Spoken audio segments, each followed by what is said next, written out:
father was a very kind man.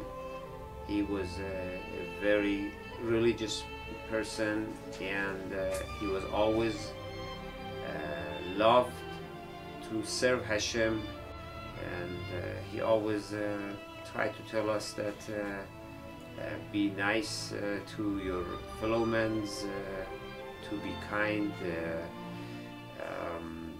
He loved his family, his children, his grandchildren so much.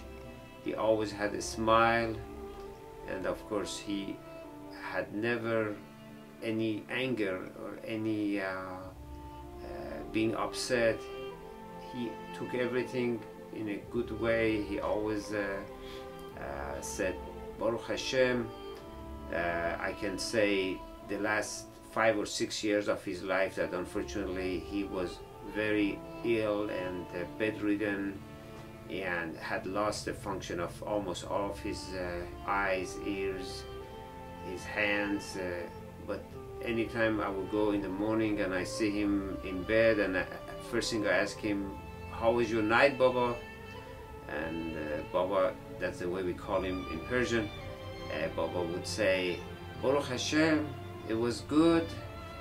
And we know that he was in a position in bed that he could not even turn in bed, you know, because of his physical impairments, but he never said any words of despair, any words of being upset.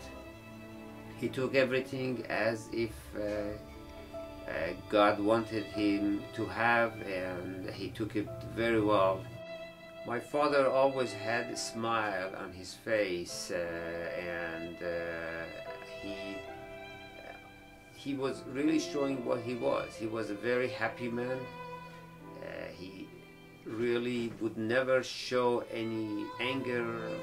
I remember a lot of things, especially when we look at some of the pictures or the old videos, and see how much he was always around the family. He always told us that we should never take any kind of bad feeling about people. I remember a long time ago when we were in Iran, we had a dispute with a neighbor who was actually an Iranian Jew about a piece of land that was between our houses, and apparently that piece of land could be added to our home. But he made such a big deal about it and tried to fight with my father, and my father said, you know what, I don't care about this. You want to have it, go ahead and have it. You know, we want to have a peace. And he said it wasn't worth to have a fight with the neighbor, especially if he's Jew. My father, he had a very hard life back in Iran. I could say he had to work very hard for his family. Especially I know that he had a chance to go to medical school, which was a very, very difficult thing over at that time.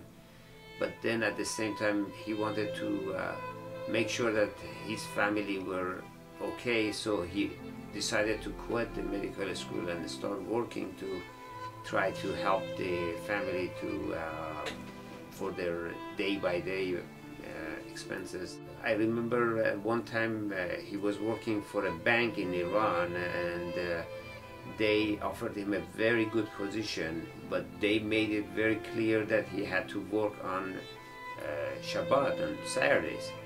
They demanded that he had to work, but then he came home and he talked to my mother. He said, you know what, I don't think I can do it. He stopped working in that bank just for the sake that he wanted to really keep Shabbat. My father really loved the Sephardic synagogue so much that he actually had a key to enter the synagogue. He would be almost the first person here and the last person to leave the synagogue. Unfortunately, the last 5-6 years of his life, because of all the medical illnesses that came to him, he couldn't do it himself. but we had the pleasure to bring him with his wheelchair to the synagogue.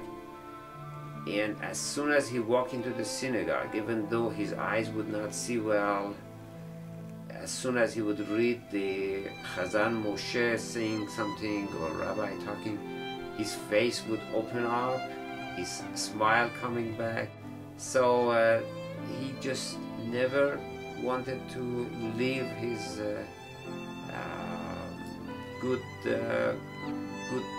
I should say, habits that he had. And even though with all the hardships, he would say, thank God I still have another time, another day I could come to synagogue.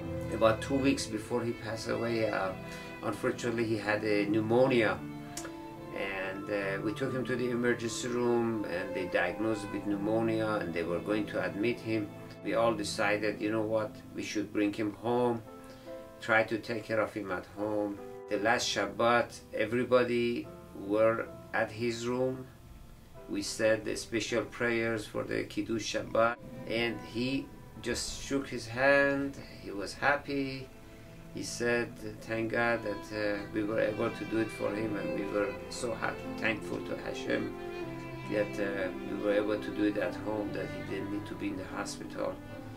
And I could be no more happy than that, that we were able to do this for him on his last Shabbat that we were together. I was actually on my way to work. My mother came to him and she said to him, Baba, how are you? Are you okay? He said, thank God, Baruch Hashem, Baruch Hashem. And then she said, do you want me to do anything for you? He said, no, go. May God be with you. He said a prayer for him and then closed his eyes.